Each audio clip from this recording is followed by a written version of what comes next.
Et bonjour à tous, j'espère que vous allez bien. Moi personnellement ça va super, c'est un plaisir de vous retrouver aujourd'hui pour une nouvelle vidéo des sorties de la semaine, à savoir tout ce qui est sorti entre le 18 et le 24 juin 2018. Donc aujourd'hui au programme il y a eu pas mal de nouveautés, j'ai pu presque toutes les avoir, il m'en a manqué une je crois, une ou deux. Après pour ce qui est des suites, et bien là pour le coup j'en ai pas eu beaucoup, il y a eu énormément du coup, il y aura peu de résumés que je vous lirai et j'aurai beaucoup de trucs à vous lister à la fin. Donc ça devrait aller assez vite pour ce qui est des suites. Comme d'habitude je rappelle que cette vidéo est en partenariat avec la librairie Bulle de Papier, donc en centre-ville de Brive. Et voilà, encore une fois, je leur dis un grand merci de m'avoir prêté tous ces mangas. Petite parenthèse vite fait avant de commencer, je sais que vous attendez tous avec impatience les résultats du jeu concours. Alors, je n'ai pas eu le temps de m'en occuper encore pour l'instant. Je tiens quand même à vous remercier vraiment tous d'avoir participé, puisqu'il y a eu vraiment énormément de commentaires sur la vidéo. Mais voilà, pour l'instant, je n'ai pas fait le tirage au sort.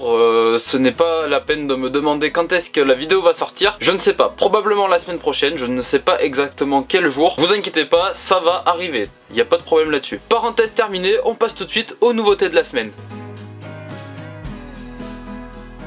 Alors on va pas commencer par des mangas à proprement parler, mais par les agendas qui sont sortis donc pour la rentrée scolaire 2018-2019. Alors, on a eu l'agenda de Boruto, je vais vous montrer l'arrière aussi, mais on va faire rapide, on va pas s'éterniser sur tous les agendas. On a ensuite eu celui de l'attaque des titans. Donc comme vous pouvez le voir, il est plutôt sympathique. Celui de Assassination Classroom qui est plutôt simple, j'ai envie de dire, mais qui reste assez sympa. Un premier agenda de Fairy Tail qui est pas mon préféré des deux je trouve. Je préfère largement la couverture de celui-ci qui rappelle je trouve plus une couverture d'un tome, hein, avec le Fairy Tail écrit comme ça en haut et Natsu avec sa petite couronne et tout, là il a vraiment la classe. Donc ça c'est le devant, ça c'est l'arrière. Et on finit avec mon petit préféré qui est l'agenda de Fire Force. Je l'aime bien parce qu'il est blanc et rouge, et le rouge c'est ma couleur préférée, donc les pages avec du rouge dessus, franchement classe, j'aime bien. On passe maintenant aux vraies nouveautés avec des mangas et on commence avec la sortie chez Nomidobi du tome 1 de Little Witch Academia. On va donc suivre les aventures de la petite Ako, cette petite jeune fille là qui souhaite devenir magicienne et intégrer l'école de Luna Nova, c'est une école de magie et c'est la plus prestigieuse. Le seul problème c'est qu'elle a vraiment pas de talent particulier pour la magie, c'est même la première élève de l'histoire de l'école à ne pas savoir voler sur un balai, donc c'est vraiment, elle part vraiment très mal quoi. Franchement je dois vous avouer qu'il y a pas mal de ressemblances avec un autre manga qui a un petit peu le même titre, à savoir My Hero Academia. Bon déjà de par le titre hein, bien sûr, ensuite de par la trame de l'histoire, donc une jeune fille qui souhaite intégrer une école super prestigieuse de magicienne contre un jeune garçon qui souhaite intégrer une école super prestigieuse de super-héros, sachant qu'elle n'a pas de pouvoir particulier au début de l'histoire, ce qui est également le cas dans My Hero Academia. Du coup j'ai vraiment l'impression de voir un mélange entre My Hero Academia, enfin pour la trame, Black Clover pour le côté magie, et j'ai pas de magie justement au début, et je sais pas, peut-être un petit peu Harry Potter parce que c'est une école de magie qu'elle veut intégrer, donc voilà. J'ai vraiment l'impression de voir la fusion de plusieurs trucs qui ont marché. C'est un manga qui est plutôt pour les enfants, j'ai envie de vous dire, c'est plutôt du Kodomo que du shonen. Il y a mon père qui est en train de faire des travaux dans la salle de bain, et j'espère que vous l'entendez pas trop quand même, c'est chiant. Je le savais hein, mais je pensais pas que ça s'entendrait autant. Pour le coup au niveau du dessin, là encore c'est assez ressemblant avec My Hero Academia, je trouve ça quand même un petit peu moins bien dessiné. Arrêtez-moi si je me trompe, mais moi je trouve que la petite Ako ressemble vachement à la mère de Izuku, hein. Donc encore une fois, pas mal de ressemblances avec My Hero Academia. Au Japon la série est toujours en cours et elle fait actuellement 2 tomes. On peut les trouver en France au prix de 7,20 € et personnellement je lui mettrai la note de 13/20. En effet c'est une note assez basse quand même par rapport à ce que j'ai l'habitude de donner. Pour le coup je trouve ça vraiment trop banal, trop inspiré de d'autres mangas. Après pour le coup peut-être que les auteurs ne s'en sont pas inspirés, mais il faut avouer qu'il y a des ressemblances plus que marquante. Toujours chez Nomidobi on a la sortie de Tsum Tsum, donc c'est un recueil d'histoires, enfin de gags avec des personnages de Disney dessinés sous forme de Tsum Tsum, donc le modèle que vous voyez là quoi, donc ça c'est Mickey et ainsi de suite. Pour être honnête avec vous, je n'ai pas fini de le lire, franchement je me suis ennuyé, c'était clairement pas une œuvre faite pour moi à la base je pense, c'est encore une fois adressé à un public plutôt jeune comme Little Witch Academia, là ça va être encore plus jeune pour le coup. J'ai clairement pas été atteint par l'œuvre, par le but de cette œuvre. Donc je vais pas vous en parler plus longtemps, je vous dirai juste que c'est un one shot, donc c'est également terminé au Japon. On peut les trouver en France au prix de 8,50 €. Alors c'est super fin, donc du coup ça va peut-être vous paraître super cher. Le fait que ça soit à ce prix là, c'est parce qu'à l'intérieur c'est que de la couleur. Souvent les mangas pour les enfants sont en couleur, parce que comme ça on peut les vendre plus cher. Les éditeurs ils ont bien compris le filon. Les mangas pour enfants sont souvent du coup beaucoup plus chers que les mangas pour adultes. Enfin quand je dis adultes, c'est tout ce qui est pas pour enfants. Par exemple les tomes de Kuro, bon déjà c'est un format spécial, en plus il y a un petit peu de couleur, du coup les tomes sont à 13 € je crois, un truc dans le genre, enfin bref, c'est vraiment super cher. Si vous aimez les gags un petit peu enfantins, l'humour léger et les personnages de Disney, ça peut certainement vous intéresser. Personnellement je lui mettrai la note de peu réceptif sur 20, car voilà, ce n'est pas que c'est mauvais, c'est juste que moi ça ne me correspond pas. On passe maintenant chez Pika avec un shoujo et donc la sortie du tome 1 de La Princesse et la Bête. On va donc suivre les aventures de cette petite qui s'appelle Salifi. Ça ressemble vachement à Salifi. Je dois vous avouer que la première fois que je l'ai lu le mot, j'ai cru que j'avais fait une faute de lecture, hein. Mais non, c'est bien Salifi et ça veut dire sacrifié dans la langue, dans je sais plus quelle langue, la langue de son patelin quoi. Donc la petite Salifi était envoyée en offrande pour le roi que vous pouvez voir là, donc le roi du pays des démons. C'était donc la 99e offrande, la 99e femme qui allait être sacrifiée, puisqu'à chaque fois ce sont des femmes qui sont envoyées. Et habituellement, toutes les femmes qui passent devant le roi s'effondrent en larmes parce qu'elles savent qu'elles vont mourir, et quand elles voient que le roi c'est une bête en plus, elles sont vraiment pas rassurées. Donc bref, en général, les femmes pleurent et s'effondrent. Sauf que Salifi ce n'est pas du tout le cas, elle en a absolument rien à faire. Elle est même plutôt gentille on va dire avec le roi, et lui dit ce qu'elle pense, enfin bref, elle est plutôt amicale. Du coup, le roi il va être un petit peu perturbé, ça l'étonne que contrairement aux autres elle soit pas en train de pleurer. Ça va piquer sa curiosité et il décide de ne pas la tuer tout de suite, d'attendre un petit peu avant de la sacrifier. Le moment du sacrifice venu, il ne va pas la tuer, il va l'épargner, et en fait on va se rendre compte que le roi est beaucoup plus gentil que ce qu'il ne veut bien laisser paraître. Les apparences sont parfois trompeuses. Et on va commencer à suivre la petite histoire d'amour du coup entre le roi et Salifi, donc la petite humaine. Alors bien sûr, de par le titre et l'histoire, il y a des similitudes avec La Belle et la Bête, hein, mais c'est quand même un petit peu différent. Au Japon, la série est toujours en cours, elle fait actuellement 7 tomes. Vous pouvez les trouver en France au prix de 6,95 € et personnellement, je lui mettrai la note de 16 sur 20. Car j'ai vraiment passé un bon moment et c'est en plus de ça franchement bien dessiné. J'ai oublié de vous montrer le dessin avant, mais je vais vous le montrer maintenant du coup.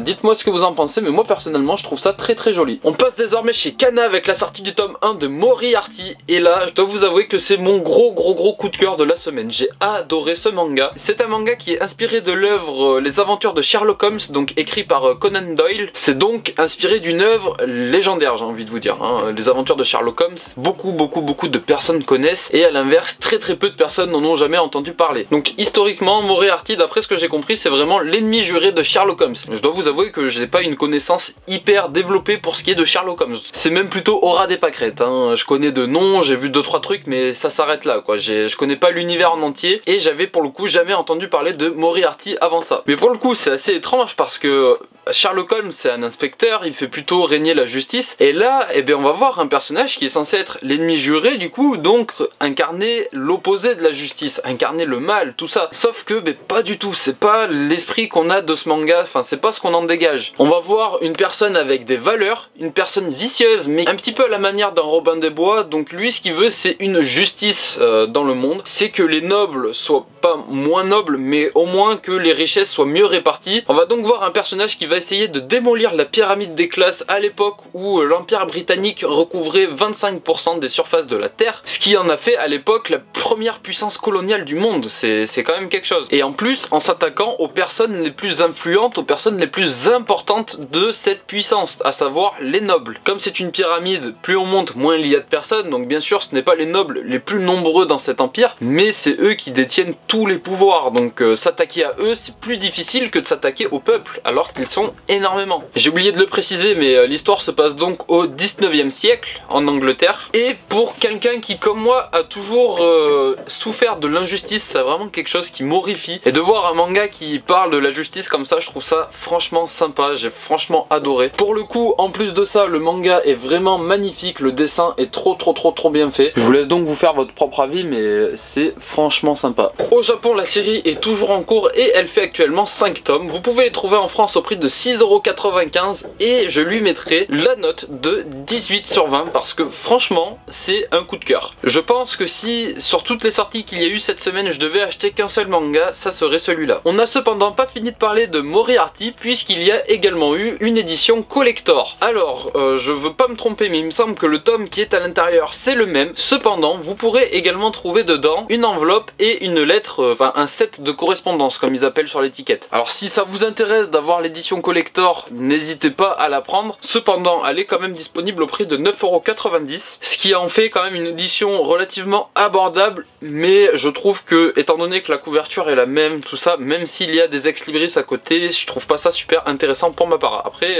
vous en pensez ce que vous voulez. On enchaîne avec la sortie cette fois chez Kazé du tome 1 de Angry Marie, et là ça va être difficile de résumer ce manga tant c'est compliqué, tant c'est what the fuck, j'ai envie de vous dire. C'est étonnant que ça soit pas sorti chez Akata, hein. Après, si c'est sorti chez Kazé, c'est certainement parce que c'est fait par le même auteur que Beelzebub, donc si vous avez adoré la série, je vous conseille d'essayer au moins de lire une fois Angry Marie. On va donc suivre les aventures du jeune Taiga, un jeune lycéen, qui habite du coup avec sa grand-mère dans un ancien temple, enfin bref, d'un truc, je sais plus de quelle religion c'est exactement. Et ils sont voisins avec une église, et les relations entre la grand-mère et le prêtre sont vraiment électriques. Du coup, ils s'entendent vraiment pas, sauf que Taiga, lui, a flashé sur la fille du prêtre, qu'il trouve magnifique, enfin bref, c'est vraiment son premier amour, son amour de toujours. Un jour, alors que Taiga découvre Anna, donc la jeune fille, sa jeune voisine, en train de faire un truc plus ou moins gênant. Quand je dis un truc plus ou moins gênant, il n'y a rien d'érotique ou quoi que ce soit, c'est juste qu'elle est en train de faire un rituel au bord de la rivière. Elle est complètement gênée, et du coup, ils vont commencer à parler un petit peu, et lui, il est content, puisque comme c'est son amour de toujours, il a enfin l'occasion de lui parler. Sauf que elle décide de le prendre en sacrifice pour le rituel qu'ils ont en tête avec son père. Et ce rituel consiste à ramener à la vie, à ressusciter Marie-Thérèse Charlotte, donc la fille de Marie-Antoinette et de Louis XVI. C'est vraiment... il est parti la chercher loin celle-ci, l'auteur, hein. C'est vraiment un truc de ouf. Marie-Thérèse Charlotte, c'est la personne que vous voyez sur la couverture. Alors qu'il était prisonnier, il va avouer à Anna ses sentiments, lui dire qu'il l'aime. Et au même moment, il est foudroyé. Donc j'ai envie de vous dire, c'est quand même pas de chance, hein. On va le voir réapparaître avec l'apparence de Marie-Thérèse Charlotte. Sauf que, à l'intérieur de ce corps de fille, c'est toujours lui. Donc ça fait un petit peu une situation étrange. Il y a bien sûr du coup le passage systématique quand il y a un échange de corps entre un garçon et une fille, c'est que le mec se plotte les tétés, toujours, hein. Ça on coupe pas à la tradition. Ils vont découvrir que Taiga récupère sa forme à lui, enfin son apparence de base, quand Marie-Thérèse a faim. Donc dès qu'elle a faim, dès qu'elle a mangé, elle retourne dormir, et à ce moment-là, Taiga reprend sa personnalité, mais récupère du coup le corps de Marie-Thérèse. Enfin c'est vraiment compliqué. Je pense que ça doit être un réel défi pour l'auteur de garder le tout cohérent, parce que ça part dans tous les sens. Cependant, l'histoire est prenante, l'histoire est très drôle, j'ai vraiment beaucoup rigolé en lisant ce premier tome. Le dessin quant à lui est tout aussi bon, franchement, si vous aviez aimé Beelzebub au niveau du dessin, soyez sans crainte, c'est toujours aussi bien fait. Au Japon, la série est déjà terminée, elle fait seulement 4 tomes, c'est dommage, j'aurais bien aimé voir une série un petit peu plus longue. Pour ce qui est du prix, ils sont disponibles à 6,79 €,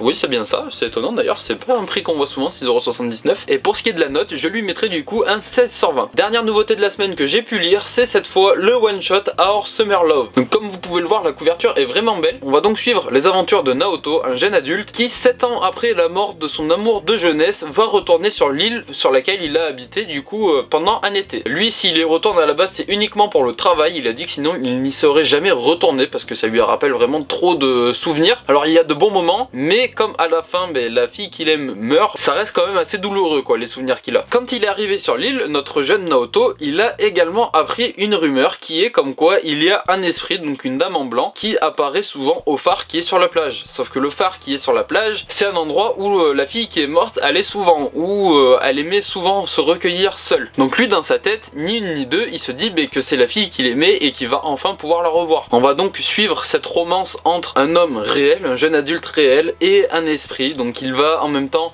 se remémorer tout cet été, on va revoir tout ce qui s'est passé cet été-là, comment ils se sont rencontrés, comment ça a fini, tout ce qu'ils ont pu faire ensemble. Enfin c'est franchement super bien fait. J'ai passé un très bon moment de lecture. On n'a pas le temps de s'ennuyer dans cette histoire étant donné que c'est un one shot, donc ça va relativement vite quand même, c'est assez rythmé. De plus, cette belle histoire est accompagnée d'un très beau dessin. Bon alors là c'est peut-être pas le meilleur exemple.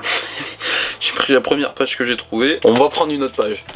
Donc comme vous pouvez le voir, le dessin est franchement sympathique. Regardez cette planche là, elle est vraiment très réussie. C'est donc du positif sur tous les points. Comme c'est un one shot, vous devez bien vous douter qu'au Japon c'est déjà terminé. Vous pouvez les trouver en France au prix de 7,99 € et personnellement je lui mettrai la note de 17 sur 20. Car très joli dessin, une histoire très bien racontée, originale hein, parce que suivre la romance entre un homme et un esprit, bon ça a déjà dû être fait mais c'est pas un thème qui revient non plus tous les 4 matins. C'était franchement sympa. Autre nouveauté entre guillemets, c'est donc le dernier tome, enfin le premier tome de Platinum End et du coup le dernier tome de la série Rediscover qui est donc des couvertures de manga éditées par Kazé, revisitées par des auteurs de bande dessinée françaises. Cette fois pour Platinum End c'est donc Isler qui s'y est collé et le résultat est franchement sympa, je la trouve très belle la couverture. Après je dois vous avouer que je la trouve pas non plus à la hauteur des couvertures habituelles de Platinum End qui sont... Il y a ensuite eu des nouveautés que j'ai pu avoir mais que je n'ai pas lues étant donné que c'était quand même de gros livres et que du coup ça m'aurait pris vraiment beaucoup trop de temps à lire, donc je vais les lire quand même mais je n'ai pas pris le temps de le faire avant cette vidéo malgré le fait qu'elles sortent super en retard, je n'ai pas eu le temps de les lire. Donc je vais quand même vous lire des résumés hein, pour que vous sachiez de quoi il en est puisque c'est quand même des œuvres hyper importantes. C'est des œuvres qui ont marqué l'histoire du manga, c'est des œuvres faites par un auteur que vous connaissez certainement tous qui est Osamu Tezuka, et je veux bien sûr parler du coup de la réédition en format de luxe de Ayako et la réédition en format de luxe de l'histoire des 3 Adolphes. Pour l'histoire des 3 Adolphes il y a 2 volumes, donc 2 volumes super épais comme ça. J'avais pas 3 mains malheureusement donc j'ai pas pu tous vous les montrer d'un coup. On va donc commencer par Ayako. L'histoire se passe dans l'immédiat après-guerre au Japon. Les Américains imposent leur volonté aux vaincus, donc qui sont les Japonais, dans un but démocratique. Les effets de la réforme agraire se font sentir jusque dans la région reculée du nord de Tokyo, Yokodama, où les Tenge, une famille de grands propriétaires, faisaient la loi jusque-là.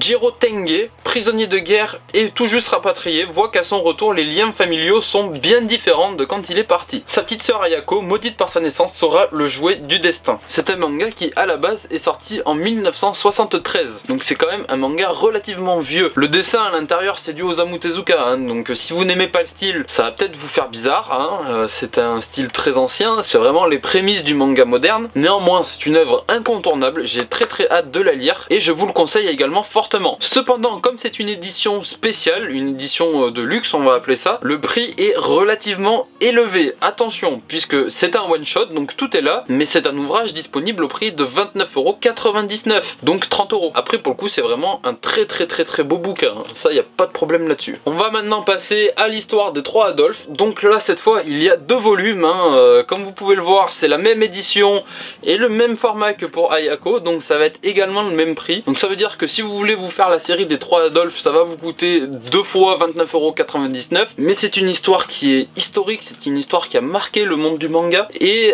c'est une édition très belle. Moi je sais que personnellement ça m'embêterait de mettre 60 € dans une série qui fait 2 tomes on va dire. Soe Toge, journaliste sportif, couvre l'événement des JO à Berlin en 1936. Il découvre que son jeune frère a été enlevé et tué par la police spéciale allemande. Il avait mis la main sur la fiche d'état civil d'Adolf Hitler prouvant qu'il avait un 8e de sang juif. À la recherche des meurtriers, Soe démêlera le fil d'une affaire très complexe. C'est un manga qui est sorti à la base en 1985, donc 12 ans après Ayako. Le manga parle de fiction géopolitique, donc c'est quand même un terme c'est lourd à lire, c'est dur, mais c'est très intéressant, de ce que j'ai pu en entendre, hein, puisque moi je ne l'ai pas lu encore. Et à l'intérieur, Tezuka en profite pour dénoncer le rôle qu'ont eu les Japonais dans ce conflit-là. On va finir avec les nouveautés en passant à celles que je n'ai pas pu avoir. Il y en a eu pas beaucoup, donc on commence avec chez Pika la sortie du tome 1 de Kiss Me at Midnight, et on finit chez Nobinobi avec la réédition de Shungo Chara, tome 1 et 2. Alors je sais pas si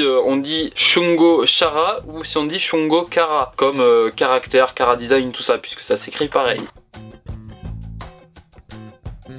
On commence du coup avec le tome 2 de Hananochi Hare, qui est du coup le tome 2 de la saison 2 de Hanayori Dango. C'est un manga qui était sorti dans les années 90, en 93 précisément. Donc je rappelle que même si c'est la saison 2, on rentre très facilement dans l'histoire. J'ai pas eu de problème à m'intégrer là-dedans. Le tome 2 est tout aussi bien que le tome 1, je dirais même un petit peu meilleur. L'histoire est bien lancée et c'était franchement sympathique à lire. C'est du shoujo bien sûr, et le dessin est en plus de ça pas trop mal. Si ça vous intéresse, je vous invite à aller voir la vidéo qui s'affiche ici, donc je vous mettrai la miniature et vous aurez plus qu'à aller chercher du coup sur la chaîne. On enchaîne avec la sortie du tome 2 de Silencer, donc c'était une série que j'avais beaucoup appréciée quand j'avais lu le tome 1. J'attendais avec impatience la suite et je suis vraiment pas déçu. C'est toujours aussi bien, c'est toujours aussi sombre on va dire, toujours aussi tordu. L'histoire est en 4 tomes je rappelle, donc ça avance relativement vite dans le scénario. Là on a appris plein de trucs, c'est vraiment trop bien. En plus c'est bien dessiné. Donc une fois de plus, si vous voulez en savoir plus, allez voir cette vidéo. Et le dernier tome 2 que j'ai pu lire, c'est bien sûr le tome 2 de l'excellent Otaku Otaku. Je vous avais dit la dernière fois que c'était un manga que j'avais adoré mais que j'avais trouvé trop court pour un tome 1. Malheureusement je le trouve encore trop court pour un tome 2. L'histoire, enfin le tome est très fin et en plus de ça à l'intérieur il y a des pages de bonus, peut-être une vingtaine de pages de bonus. Je trouve ça trop. Pour un manga aussi fin je trouve ça trop. Après comme j'avais pu le dire dans le tome 1, je salue franchement le travail de l'auteur qui nous a trouvé là une histoire vraiment trop bien, trop drôle avec énormément de références encore une fois à la culture geek, otaku. Donc je trouve ça vraiment cool d'avoir dans un manga des références aux jeux vidéo, aux jeux de cartes, genre cartes Pokémon, Dragon Ball, tout ça. Je trouve ça vraiment trop bien. Donc je vais me répéter, mais si vous voulez en savoir plus sur l'histoire, allez voir cette vidéo là. On va maintenant passer au résumé. Chez Kazé, on a eu la sortie du tome 8 de Platinum End et comme d'habitude la couverture est tout simplement somptueuse. On va suivre les aventures de Mirai, un jeune lycéen qui voulait se suicider en sautant du toit d'un immeuble. Sauf qu'il est sauvé par un ange qui va lui donner certains pouvoirs, notamment du coup celui de tuer à coup sûr et celui d'être aimé pendant une certaine période. Et il va donc participer à une compétition pour devenir le nouveau dieu. Alors une fois de plus, c'est un manga de Takeshi Obata et de Tsugumi Oba et ils en profitent une nouvelle fois pour nous parler d'un thème qui leur est cher. Donc on avait déjà pu le voir dans Death Note, un petit peu moins dans Bakuman, voire même beaucoup moins, mais c'était déjà présent dans Death Note et le thème en question c'est donc l'étroite frontière qu'il y a entre le bien et le mal. On passe ensuite chez Pika avec la sortie du tome 4 de Voyage au centre de la Terre. Donc comme le titre vous l'indique, c'est bien sûr une adaptation en manga de l'œuvre de Jules Verne. Donc si vous aviez lu les romans et que vous voulez revoir l'histoire avec des dessins, ça peut être très sympa. Et si vous voulez découvrir un incontournable de la littérature et que malheureusement vous êtes un petit peu fâché avec les romans, avec les pavés, et bien c'est quand même une excellente alternative du coup, puisque l'histoire ne fait que 4 tomes. L'histoire se passe donc à Hambourg en 1863 où la vie d'Axel va changer totalement quand son oncle, éminent géologue, à savoir le professeur Lidenbock, va trouver un parchemin codé. Une fois qu'il a décodé ce parchemin, il s'avère qu'il explique comment se rendre au centre de la Terre. Et le professeur décide de monter une expédition aux grandes dames du petit Axel. Et on finit les suites de la semaine que j'ai pu avoir avec l'excellent, l'immense March Coming Like a Lion, donc aux éditions Kana. Vous le savez peut-être car j'en ai parlé plusieurs fois, mais c'est mon gros coup de cœur de l'année 2017. C'est un manga que j'ai vraiment kiffé, de par les thèmes employés, de par également la manière dont c'est fait, le dessin qui est particulier, que je n'avais pas l'habitude d'apprécier avant, mais qui une fois que je m'y suis habitué m'a vraiment waouh, j'adore franchement. On va donc suivre les aventures de Rei, un jeune homme passé pro du shogi quand il était encore au collège. Cependant il ne mène pas l'existence qu'on pourrait imaginer, on pourrait se dire qu'il a vraiment une vie où il nage dans la gloire, la reconnaissance, tout ça. Cependant ce n'est pas du tout ça, on va voir qu'il est extrêmement seul, c'est vraiment une vie de solitude, c'est également quelqu'un de très solitaire et c'est comme ça du coup depuis la mort de ses parents et de sa petite sœur dans un accident. Et malheureusement pour lui ça va être comme ça jusqu'à qu'il rencontre les 3 sœurs Kawamoto. Donc ce sont 3 sœurs d'âge différents, il y en a une plus grande qui est plus âgée que Rei, qui doit avoir la vingtaine, je me souviens plus exactement de l'âge des personnages. Ensuite on a une un peu plus jeune qui a une dizaine d'années et une toute petite qui a 3-4 ans, pas plus. L'histoire est vraiment super bien racontée, c'est de la tranche de vie, on va voir les problèmes du quotidien auxquels Rei va devoir faire face, ses inquiétudes, ses prises de conscience également sur lui-même, sur ce qu'il a pu faire par le passé, sur la vie qu'il a décidé de mener, à quel point ça peut être compliqué. Et ce que j'adore dans ce manga, c'est la manière de souffler le chaud et le froid. Vous allez vraiment voir un personnage glacial dans la personne de Rei et en même temps vous allez voir des personnages hyper chaleureux avec les sœurs Kawamoto. C'est parcours, vous allez vous prendre des vagues de froid, des vagues de chaud, enfin je trouve ça vraiment super bien la manière dont c'est fait et je le répète encore une fois, mais j'ai adoré ce manga. Passons maintenant aux suites que je n'ai pas pu avoir, donc là ça va aller un petit peu plus vite. On on a eu chez Pika la sortie du tome 4 de l'édition de luxe de Cardcaptor Sakura, la sortie du tome 5 de Close to Heaven, la sortie du tome 9 du journal de Kanoko Annelise, la sortie du tome 2 du Shoujo Addict, donc vous savez le petit magazine là tout fin sorti par Pika. On a ensuite la sortie du tome 24 de Yona Princesse de l'Aube et la sortie du tome 23 de Space Brothers. On passe maintenant chez Delcourt Tonkam avec la sortie du tome 7 de Shiki Love, la sortie du tome 19 du Pacte des Yokai et la sortie du tome 10 et 11 de Re Hello. On a ensuite chez Nobinobi la sortie du tome 4 de Shokotan, chez Kaze la sortie du tome 6 de Kuroko's Basket Replays Plus, chez Glénat la sortie du tome 2 de l'Académie musicale Alice, la sortie du tome 9 du Paradis des chiens, One Piece Party tome 3, Un pigeon à Paris, tome 2. Chez Panini, on a L'amour Alexé, tome 9, Psychique Détective Yakumo, tome 12, le tome 4 ensuite de Rain Man, et pour finir, le tome 10 de Tokyo ESP, ou ESP, je sais pas, je m'en fous. Ensuite, chez Kiyun, on a A Certain Magical Index, ou tout simplement Index, tome 19, le tome 12 de Kazane, la voleuse de visage, et encore le tome 12 de Remember. Chez Comico, on a la sortie du tome 7 de Divchi Valka, et chez Kana, on a la sortie du tome 50 de Gintama, la sortie du tome 4 de So Charming et la sortie du tome 38 de Uchijima. Enfin, chez Black Box, on a la sortie de Benza l'Insouciant tome 2 et un oubli que j'ai fait, enfin j'ai oublié de le dire dans les nouveautés, mais chez HNK, on a la sortie du manuel de dessin mécanique. La dernière fois c'était la perspective, bon c'était pas le même éditeur, hein, mais c'était un manuel pardon sur la perspective. Là ça va être sur les mécaniques, donc les mouvements, tout ça. C'est donc tout pour les nouveautés de la semaine du 18 au 24 juin 2018. J'espère que vous aurez passé un très bon moment en regardant cette vidéo. Je vous dis à très vite dans une prochaine vidéo. Prenez soin de vous, à la prochaine, ciao ciao.